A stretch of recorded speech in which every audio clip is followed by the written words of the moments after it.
पक्ष की एकादशी का नाम परमा है। यह भुक्ति और मुक्ति दोनों को प्रदान करती है। इसके करने का विधान वही है जो पत्नी के करने का है। प्राचीन काल में एक कपिल्य नाम का नगर अत्यंत ही समृद्धशाली एवं सुंदर था। उस नगर में एक धर्मात्मा ब्राह्मण अपनी स्त्री सहित निवास करता था। वह ब्राह्मण अत्यंत ही दीन और दरिद्र था। उसकी स्त्री परम धर्मात्मा और पतिव्रता थी। उसे जो कुछ भी मिले उसमें से वह अतिथियों का सत्कार कर बचा हुआ अपने पति को खिला आप अनवरत उपवास कर निराहार रह जाती थी। इस प्रकार करते करते उसका स्वास्थ्य बिगड़ने लगा और वह अत्यंत दुर्बल हो गई।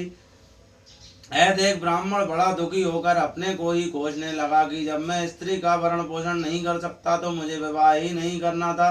अपने मन में बहुत कुछ सोच विचार कर उसने अपनी स्त्री से कहा, प्रिय, मेरी वजह से तुम महान कष्ट भोग रही हो। यदि मुझ दरिद्र के साथ तुम्हारा विवाह न हुआ तो कदाचित तुम्हारी यह दशा न होती। अब तुम मुझे बताओ कि इस दरिद्रता को दूर करने के लिए क्या करूं। यदि तुम कहो तो मैं अब यहाँ से यहीं अन्यत्र जाकर धनोपार्जन करने का प्रयास करूं। अपने पति के ऐसे वचन सुन सुंदरी स्त्री ने कहा, प्राणनाथ, आप क्या कह रहे हो। दासी से क्या अपराध हुआ है जो आप दासी को त्यागने का विचार कर रहे हैं। आप कहीं ना जाइए, अपने घर में रहिए। ब्राह्मणी के ऐसे वचन सुन ब्राह्मण चुपचाप रह गया। संयोग बस एक दिन उसके घर महर्षि कौंडिल्य आ गए। दोनों प्राणियों ने उनका यथाशक्ति आदर सत्कार किया, उनको भोजन इत्यादि करा। ब्राह्मणों ने महर्षि का हाथ जोड़ और प्रणाम कर नम्रता पूर्वक कहा, मेरे स्वामी दरिद्र सास से घबरा गए हैं, वह परदेश जाना चाहते हैं। सो हे प्रभु, कोई ऐसा व्रत मुझे बतलाइए कि जिसको करने से मेरी स्वामी इस दरिद्र सास से छूट जाएं। ब्राह्मणी के ऐसे वचन सुन कौंडिल्य ने कहा, महाभागे, तुम पुरुषोत्तम मास के कृष्ण पक्ष की परमा एकादशी का व्रत करो, तुम्हारा मनोरथ सिद्ध होगा। इसी एकादशी के पुण्य फल से प्रताप से धनपति बन गए हैं। इसी एकादशी के पुण्य फल एवं प्रताप से महाराज हरिश्चंद्र का गया हुआ राज्य पुनः प्राप्त हुआ है। साथ ही साथ पंचरात्रि व्रत का महात्म्य और भी अद्भुत एवं महान है। दशमी से लेकर अमावस्या तक नित्य प्रति स्नान कर भगवान का पूजन कर निराहार रहकर व्रत करें और रात्रि में जागरण करें। यह नियम 5 रात्रि तक बराबर चलावें तो अवश्य ही मनोवांछित फल पावें और अंतकाल में विष्णु लोक जावें।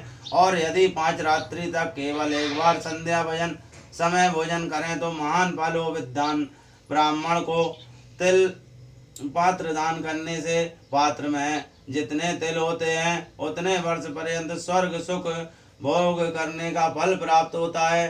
अस्तु, तुम भी अपने पति के साथ मिलकर इस व्रत का अनुष्ठान करो, तुम्हारी कामना अवश्य पूर्ण होगी। महर्षि के कथानुसार दोनों ने परमा एवं पंचरात्रि व्रत यथारीति धारण किया।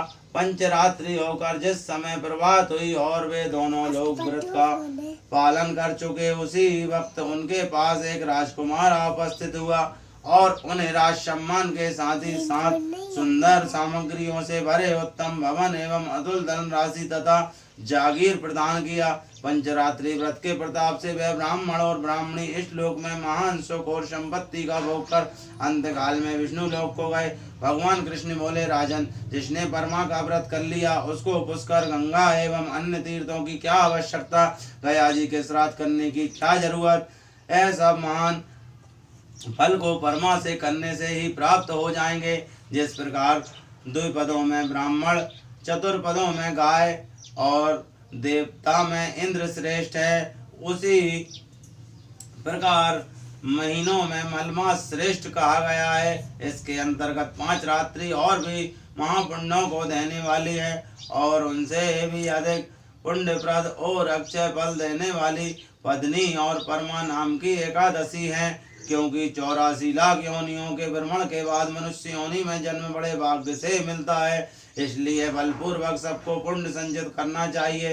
हे राजन, आपने जो प्रश्न मुझसे किया था उसका उत्तर मैंने तुमको सुना दिया। अब तुम्हें भी श्रद्धा भक्ति समेत परमा एकादशी का व्रत करना चाहिए। बोलिए विष्णु भगवान की जय, लक्ष्मी मैया की जय।